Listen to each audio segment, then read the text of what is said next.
हा कठीण प्रसंग असा होता की मी माझ्या आयुष्यात विसरू शकत नाही की अशा परिस्थितीमध्ये माझ्या घरातली सुद्धा कोरोनाच्या ह्या परिस्थितीमध्ये बळी पडले. माझी आई गेली त्यामध्ये. भाऊ खूप सिरियस होता. परंतु मी दररोज सकाळी आई गेली असताना सुद्धा हे वर्तमानपत्राचा स्टॉल चालवत असून सुद्धा हे स्टॉल तरीही माझा बंद होता. वर्तमानपत्र विक्री चालू होती. पोरं माझी बायको मदतीला होती घरी.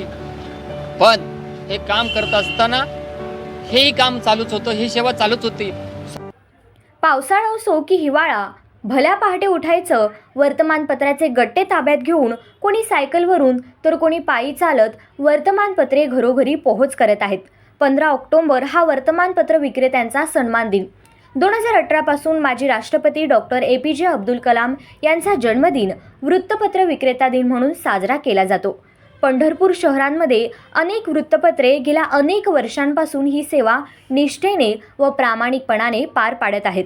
वर्तमानपत्र टाकण्याचे काम हे सकाळी असल्यामुळे अनेक जण हे काम एक पार्ट टाइम जॉब म्हणून पाहत आहेत. परंतु पंढरपूर शहरात गेल्या 32 ते 33 वर्षांपासून वृत्तपत्र विक्रेत्याचे काम करणारे गोरख भिलारे यांचा हा प्रवास खडतर असून तो तरुणाईसाठी प्रेरणादायी ठरतोय. अशाच एका MA पर्यंतचं शिक्षण घेतलेल्या वृत्तपत्र विक्रेत्यासोबत आपण संवाद साधणार आहोत. त्यांचे नाव गोरख भिलारे. हे पंढरपूरमध्ये 1991 सालापासून या व्यवसायात वर्तमानपत्र विकण्याचे काम करत आहेत. अतिशय खडतर परिस्थितीतून घरची परिस्थिती बेताची असताना सुद्धा पदवीपर्यंतचे शिक्षण त्यांनी पूर्ण केले. सुरुवातीला ते एका वृत्तपत्र विक्रेत्याकडे काम करायचे. नंतर त्यांनी स्वतःचा पेपर विक्रीचा स्टॉल उभा केला. नमस्कार. महाराष्ट्राच्या आखाडामध्ये आपल्या सर्वांचे स्वागत. व्हिडिओ पाहण्यापूर्वी आपल्या चॅनलला तुम्ही सबस्क्राईब केलं नसेल तर सबस्क्राईब करा आणि फेसबुक पेजला पण फॉलो करा. वर्तमान विक्रेता म्हणून मी या क्षेत्रामध्ये 1991 साली दिनेश भाऊ नलवडे यांच्यामार्फत जोशी यांच्याकडे वर्तमानपत्राची लाईन टाकायला शिकलो. त्यावेळेस मला सर्वसाधारण महिन्याला 1,200 रुपये मानधन मिळत होतं. त्यानंतर काही वर्षे यामध्ये काम करून 1996 पासून जुन्या स्टँडच्या बाहेर दत्त लॉज शेजच्या कोपऱ्यावर संजय हॉटेल होतं. या हॉटेलच्या शेजारी फुटपाथवरती मी स्वतंत्र वर्तमानपत्र विक्री पतारे हातरून सुरुवात केली. अनेक वेळा ऊन वारा पाऊस याचा त्रास होत असताना काही वर्षे असेच काढत असताना दैनिक सकाळच्या माध्यमातून एक छोटंसं काउंटर स्टॉल मिळाला आणि त्या स्टॉलच्या आधारे पुढं 2003 सालापासून जरा मोठ्या प्रमाणात वर्तमानपत्राची विक्री सुरू केली. आणि या सुरू करत असताना या कालावधीमध्ये अनेक वेळा वर्तमानपत्राचे स्टॉल नगरपालिकेकडून अतिक्रमणातून काढले जायचे, अतिक्रमण उचलायला लावायचे. अशा अनेक वेळा उचलल्या गेल्यानंतर अनेक वेळा हाल व्हायचे आणि अशा वेळेस स्टॉल उचलल्यानंतर येणाऱ्या पावसामध्ये सुद्धा अडचणी निर्माण व्हायच्या. परंतु वर्तमानपत्र विक्रीची सेवा हे अशीच आजपर्यंत सुरू ठेवलेलं आहे. आम्ही अनेक प्रकारच्या ह्या पद्धतीनं काम करत असताना आम्ही ह्या स्वरूपाची एक संघटना स्थापन केली आणि राज्यभरानंतर चळवळ सुरू झाली. 2008 मध्ये राज्य संघटनेतील इतर जिल्ह्याशी आम्ही संपर्क साधला आणि 2009 मध्ये महाराष्ट्र राज्य वृत्तपत्र विक्रेता संघटना या नावानं नागपूर येथे कामगार आयुक्तालयाकडे महाराष्ट्रात एकमेव विक्रेत्यांच्या उन्नतीसाठी काम करणारी संघटना स्थापन झाली.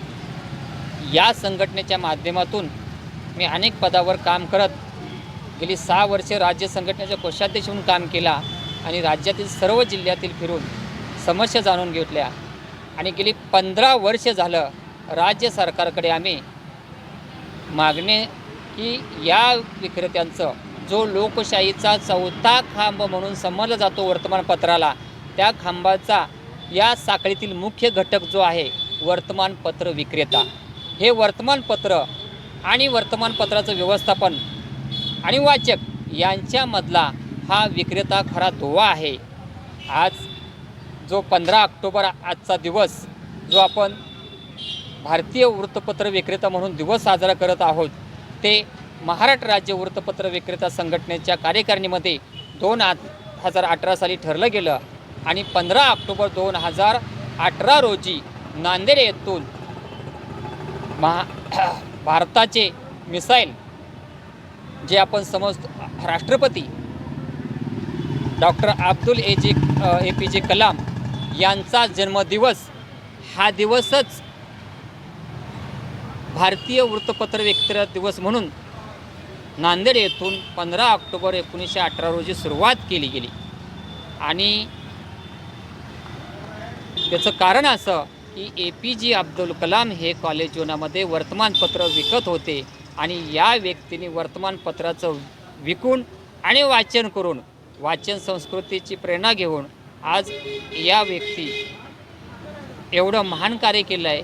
एक साधा वर्तमानपत्र विक्रेता जो भारताचा राष्ट्रपती झाला याचा बेस धरून आम्ही 15 ऑक्टोबर हा महाराष्ट्रभर भारतीय वृत्तपत्र विक्रेता म्हणून साजरा केला 18 साली. यापुढे महाराष्ट्रासह इतर राज्यामध्ये आजच्या स्थितीला 12 ते 13 राज्यामध्ये जसे महाराष्ट्रासह कर्नाटक, छत्तीसगड, तेलंगणा, आंध्र, राजस्थान, UP अशा राज्यामध्ये आज सर्वत्र भारतीय वृत्तपत्र विक्रेता दिन म्हणून साजरा होत आहे. तर या दिवसाचं महत्त्व वाढावं, वर्तमानपत्र विक्रेत्यांना जीवनमान मिळावा, त्यांना मान सन्मान मिळावा. वर्तमान जीवनामध्ये त्यांच्या आज इतकं खडतर प्रवासाने हे वर्तमानपत्र पोहोचवण्याचं काम करत असतात, समाजामध्ये जनजागृती काम करत असतात, त्यांना कुठंतरी याचा मान सन्मान मिळावा या हेतूने हा दिवस साजरा केला जात आहे. आम्ही केंद्र सरकारकडे हा दिवस भारतीय वृत्तपत्र विक्रेता दिन म्हणून घोषित करावा शासनाच्या वतीनं, केंद्र सरकारच्या वतीनं अशा स्वरूपाची आम्ही राज्य संघटनेवर पंतप्रधान तसंच माहिती व प्रसारण मंत्री यांच्याकडे मागणी केलेली आहे. त्याचबरोबर गेली 15 वर्षे झालं या महाराष्ट्रातील 3 ते 3.5 लाख विक्रेते जे काही वर्तमानपत्राची सेवा बजावत आहेत यांच्यासाठी जसं बांधकाम कामगारासाठी कल्याणकारी मंडळ स्थापन झालेलं आहे त्याच पद्धतीनं या महाराष्ट्रातील या सर्वसामान्य विक्रेत्यांसाठी वृत्तपत्र विक्रेता स्वतंत्र कल्याणकारी मंडळ स्थापन व्हावं अशा स्वरूपाची मागणी केलेली आहे. या मागणीसाठी नंतर महाराष्ट्र शासनानं ज्यावेळेस या विक्रेता संघटनेच्या आंदोलनाचा जोर धरला त्यावेळेस पाठीमागच्या सरकारने शासकीय समिती नियुक्ती केलेली होती आणि शासन नियुक्त समितीनं शासनाला जो अहवाल दिलेला आहे त्या अहवालानुसार सध्याच्या राज्य सरकारनं याची अंमलबजावणी करून महाराष्ट्रातील वृत्तपत्र विक्रेत्यांना असंघटित कामगार क्षेत्रातील जो कामगारांना लाभ मिळतो त्याला मोबदला मिळवून द्यावा अशा स्वरूपाची आजच्या या शुभ दिनी मी सर्व राज्य सरकारकडे मागणी करतो. आणि आजच्या जे महाराष्ट्रात संपूर्ण माझे विक्रेते बांधव भगिनी जे आज या क्षेत्रामध्ये काम करतात किंवा आमचा मोटरसायकलवाला पायलटवाला असेल, टॅक्सीवाला असेल, असे उपेक्षित घटक आहेत या सर्व विक्रेता बांधवांना आजच्या दिवसाच्या मी शुभेच्छा देतो. 10 सर्वसाधारण त्यावेळेस वर्तमानपत्र होते, आता 15-16 वर्तमानपत्र आहेत. त्यापेक्षा बी आमच्याकडनं येणारे अनेक काही छोटी वर्तमानपत्र आहेत, 5-10 दिवस आहेत, 5-7 वर्तमानपत्र हेच तालुका स्तरावरून कोणी जिल्हा स्तरावरून छोटी काढतात, परंतु ते वर्तमानपत्राच्या रेग्युलर विक्रीमध्ये येत नाहीत. असे वर्तमानपत्र आहेत पण ते त्यांच्यापुरती ठराविक भागापुरती मर्यादितच आहेत. त्यावेळेस कितीचा गट्टा येत होता, आता कितीचा गट्टा येतो? गट्टे येतात सांगितले की 30% सेल कमी झाला टोटल. कोरोनानंतर आमचा जो सेल होता पाठीमागे कोरोनाच्या पूर्वी 2000 पासून जे 2019पर्यंत हा कोरोनाच्या परिस्थितीमध्ये जे आमचा सेल होता तो सेल टोटल वर्तमानपत्रामध्ये 30% सर्वसाधारण आमचा सेल कमी झाला टोटलमध्ये. म्हणजे एवढा आज वर्तमानपत्र कोरोनानंतर कमी झालं. त्याचं कारण आज मी सांगितलं वितरण करतात आणि ऑनलाईन आणि सोशल मीडियामुळे पण त्याच्यावर काही परिणाम झाला असेल. आणि नवीन वाचक हा वाचायला तयार होत नाही. नवीन पिढी जी आहे ते वर्तमानपत्र हातात घेऊन वाचायला तयार होत नाही.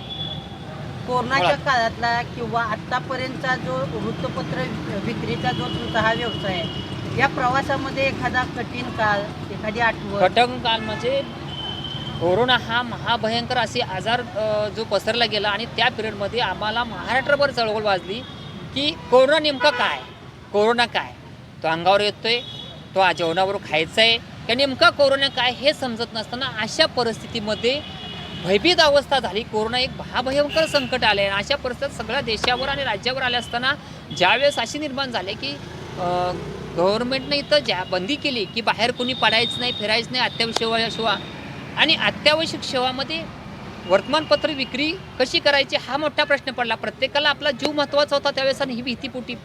तरीही 6 दिवस वर्तमानपत्र महाराष्ट्रात बंद राहिले आणि 6 दिवस वर्तमानपत्र बंद राहिली असताना महाराष्ट्र राज्य संघटनेच्या वतीनं मोबाईलवरती चर्चा करून 6व्या दिवशी सांगली आणि कोल्हापुरातून वर्तमानपत्राच्या विक्रीला सुरुवात केली शहरामधनं आणि इतर जिल्ह्यामध्ये 7व्या दिवशी संपूर्ण राज्यामध्ये वर्तमानपत्राची विक्रीला सुरुवात केली. त्या काळामध्ये गव्हर्नमेंटनं अटी घालून दिल्या काही की तुम्ही ग्लोव्ज घातलं पाहिजे, अंतर ठेवलं पाहिजे, सॅनिटायझर वापरलं पाहिजे. अशा वेळेस आमच्याकडे काही सामाजिक संघटना आमच्याकडे पुढे आल्या, आम्हाला ह्या वस्तू सगळ्या इथं भेट दिल्या आणि या संघटनेच्या म्हणजे पंढरपूर शहरामध्ये सुद्धा विक्रेत्यांना आणि आम्ही ते 3 किलोमीटर 4 किलोमीटर सकाळी सगळं डेपोर यायचं. आमचे टॅक्सी ड्रायव्हर तेवढ्या काटे म्हणजे अक्षय आमच्या पुढं पोलिसांच्या गाड्या भरभीर फिरत असायच्या, पोलीस बंदोबस्त मोठ्यानं लागला असायचा आणि अशा परिस्थितीमध्ये भयानक परिस्थितीमध्ये कुणी रस्त्यावर नसताना आम्ही वर्तमानपत्र पहाटेपासून सगळी घेऊन हा वर्तमानपत्र विक्रेता आमचा प्रत्येकाच्या घरी अशा परिस्थितीमध्ये पोच करत होता आणि ह्यामध्ये खूप मोठं भीतीचं सावट होतं प्रत्येकाच्या जीवनाचं. एखादा आणि हा कठीण प्रसंग असा होता की मग मी माझ्या आयुष्यात विसरू शकत नाही की अशा परिस्थितीमध्ये माझ्या घरातली सुद्धा कोरोनाच्या ह्या परिस्थितीमध्ये बळी पडले. माझी आई गेली त्यामध्ये, भाऊ खूप सिरियस होता. परंतु मी दररोज सकाळी आई गेली असताना सुद्धा हे वर्तमानपत्राचा स्टॉल चालवत असून सुद्धा हे स्टॉल तरीही माझा बंद होता. वर्तमानपत्र विक्री चालू होती, पोरं माझी बाईक खूप मदतीला होती घरी. पण हे काम करत असताना हेही काम चालूच होतं, ही सेवा चालूच होती. स्वतः हातात ग्लोव्ज घालून 4-4 तास आई आणि भावाकडे लक्ष देत होतो. स्वतः वार्डामध्ये मला दवाखान्यात काम केल्याचा अनुभव असल्यामुळे स्वतः कंपाऊंडर म्हणून त्या ठिकाणी काम करून त्यांचा जीव वाचवण्याचा प्रयत्न करत होतो. ऑक्सिजन पुरवठा जागा कुठेच नव्हत्या ह्या दुसऱ्या लाटेमध्ये आणि अशा परिस्थितीत शासकीय हॉस्पिटलमध्ये अगदी जमिनीवर झोपून यांना ऑक्सिजन पुरवठा केला. हा कोरोना काळातील वर्तमानपत्र विक्री जेवढी महत्त्वाची तेवढा त्यांचा जीव महत्त्वाचा असताना अशा परिस्थितीत हे खूप बिकट परिस्थितीत हे सेवा देण्याचं काम वर्तमानपत्राचं ह्या परिस्थितीमध्ये केलं. हा खूप या परिस्थितीमधला आणि आत्तापर्यंतच्या विषयातला दुःखद अनुभव आहे. सुरुवातीच्या काळामध्ये वर्तमानपत्र विक्री करत असताना वाचक वर्तमानपत्र शोधत येत असायचा आणि त्यावेळेस ग्राहक उपलब्ध होतं. सध्या वाचनापासून नवीन पिढी परावृत्त होत चाललेली दिसत आहे.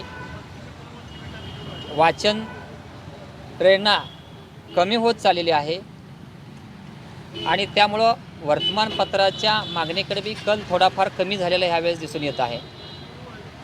महागाईच्या प्रमाणामध्ये वाढ झालेली आहे पूर्वीपेक्षा. त्या पटीनं वर्तमानपत्राच्या किमती वाढत नाहीत आणि तेवढा मोबदला आमच्यासारख्या वर्तमानपत्र विक्रेत्यांना त्यामुळं मिळत नाही. वर्तमानपत्राच्या खपाच्या आकडेवारी वाढवण्यासाठी किमती वाढवू शकत नाहीत. त्यामुळं आम्हाला मिळणारा मोबदला हा कमी राहत आहे. यावर कसं कौटुंबिक प्रपंच कशाचा त्यामुळं दररोजच्या जीवनामध्ये खर्च करताना संपूर्ण काटकसरीनं जीवन जगावं लागत आहे. तरीही आकस्मिक खर्च वाढल्यास कर्जबाजारीशिवाय पर्याय नाही अशी अवस्था सध्याची परिस्थिती आहे. सुरुवातीच्या काळात वृत्तपत्र किती रुपयापासून विक्री व्हायचे ज्यावेळेस तुम्ही चालू केलं आणि आता वर्तमानपत्राच्या किमती त्यावेळेस 1 रुपयापासून 1.5 रुपया, पावणे 2 रुपयेपर्यंत अशा होत्या. आता संघटनेच्या माध्यमातून ज्यावेळेस कमिशनच्या आम्ही किमती वाढवायची विक्रेते मालक होऊ शकत नाही, परंतु आमच्या कामाचा आणि हक्काचा मोबदला म्हणून त्यांना कमिशन मागू शकतो. मग अशा आमच्यासारख्या वारंवार कमिशन मागणीच्या तगादा लावत असताना त्यांनी कमी स्वरूपात आता अल्पशा किमती म्हणजे संपूर्ण जिल्ह्यामध्ये काही राज्यातील इतर जिल्ह्यामध्ये सुद्धा 5 रुपयेवरती आता किमती आणलेल्या आहेत. 3 रुपये 4 रुपये होत्या अशा त्या 5 रुपयेवर किमती आणलेल्या आहेत. अशी परिस्थिती सध्या आहे. म्हणजे सध्या चालू बसलेला कमीत कमी वर्तमानपत्राची किंमत हे 10 रुपये असणं अपेक्षित आहे. जे इतर राज्यामध्ये आहेत त्याचा विचार करता जर पाहिलं तर आपल्या राज्यामध्ये वर्तमानपत्राच्या किमती खूप कमी आहेत. त्यामुळं यातून मिळणारं उत्पन्न विक्रेत्यांना खूपच कमी मिळत आहे. एकंदरीतच हा जो वृत्तपत्र वाचक आहे, हा वाचकाला तुमची साखळी कशी वृत्तपत्र पोचवायची त्या सुरुवातीच्या काळात आणि तो बदल आत्ताच्या काळात कसा झाला? सुरुवातीच्या काळात काही वर्तमानपत्र विक्रेत्याकडे सायकली होत्या, काही चालवत होते, काही वरडून विकत होते. परंतु आता वरडून वर्तमानपत्र विकणारा 99% विक्रेता नाही आहे. आता वर्तमानपत्राचे गट्टे आले की मोजून घेणार आणि लाईनवर जे वर्गणदार ठरले त्यांना सायकलीवर जाऊन घरी पोच करणार. फार तर काही विक्रेते आता आधुनिक काही विक्रेते काही शहरामध्ये गाडीचा वापर करत आहेत. जास्त दूर जायचं असतं आणि काम उरकायचं असतं अशा स्वरूपात. पूर्वीची पानांची संख्या कमी होते, आता वर्तमानपत्राची संख्या पानांची संख्यासुद्धा कमी जास्त होते. त्यामुळे ओझं वाढतं, कमी जास्त होतं, पण ते याच किमतीमध्ये काम करावं लागतं, याच मोबदल्यात काम करावं लागतं, कष्ट किती जर जास्त पडलं तरी. ही परिस्थिती आहे, वस्तुस्थिती आहे सध्याची. एकंदरीतच ग्रामीण भागातला तुमचा जो वाचन करताय किंवा वाचक आहे किंवा शहरी वाचक आहे, त्या वाचकाला तुम्ही काय आवाहन कराल एक विक्रेता म्हणून वृत्तपत्र? खऱ्या अर्थानं वर्तमानपत्र वाचून तुम्ही जर आज समाजामध्ये पाहिलं तर अनेक जे अभ्यासू विद्यार्थी होती MPSC UPSC परीक्षा दिलेत असे कलेक्टर आजही आपल्या जिल्ह्याला कलेक्टर असे आहेत की त्यांनी स्वतः मान्य केले की मी अशा स्वरूपाचे वर्तमानपत्र वाचूनच मी करंट अफेअर काय तर यातूनच शिकलो आहे. म्हणून आज ग्रामीण आणि शहरात राहणाऱ्या जे काही ज्यांच्या हाती वाचन साहित्य मिळतं आहे ते वाचन साहित्य वाचला पाहिजे. खऱ्या अर्थानं तुम्ही वाचाल तर वाचाल आणि आपल्या पुढच्या पिढीला वाचवाल, हे महत्त्वाचा माझा संदेश आहे. त्यासाठी वाचन संस्कृती जपली पाहिजे, वाचन जपलं पाहिजे, त्याबरोबर आपली संस्कृती पण सुधारेल आणि वाचनातून प्रगती पण होईल, ज्ञान प्राप्त होतं, हे महत्त्वाचा विषय त्यामध्ये. म्हणून आम्ही सांगतो की खऱ्या अर्थानं जो सुशिक्षित आहे, शिकलेला आहे, त्या सर्व कमी जास्त शिकल्या ग्रामीण आणि शहर वाचकांनी जे जे आपल्या हाती पडते ते तरुण मुलांनी वाचलं पाहिजे. खऱ्या अर्थानं तुम्ही वाचाल तर वाचाल आणि भविष्य तुमचं उज्ज्वल होईल. यातून एवढ्याच मी यांच्याकडून अपेक्षा करतो. वृत्तपत्र विक्रेत्यांचे आपल्या रोजच्या आयुष्यात ही महत्त्वाचे स्थान आहे. आपण झोपेतून उठण्यापूर्वी रोजच्या ताज्या बातम्या देणारी वृत्तपत्रे पहाटेच आपल्या घरापर्यंत पहाटे पोहोचवण्याचं काम ही मंडळी अविरतपणे करत असतात. तेही पाऊस, थंडी, वारा याची तमा न बाळगता. या विक्रेत्यांप्रती आपण कृतज्ञता व्यक्त करणे हे आपले कर्तव्य आहे. वृत्तपत्र विक्रेत्यांच्या दृष्टीने हा कष्टाचा गौरव करणारा अभिमानाचा दिवस असल्याच्या भावना आहेत.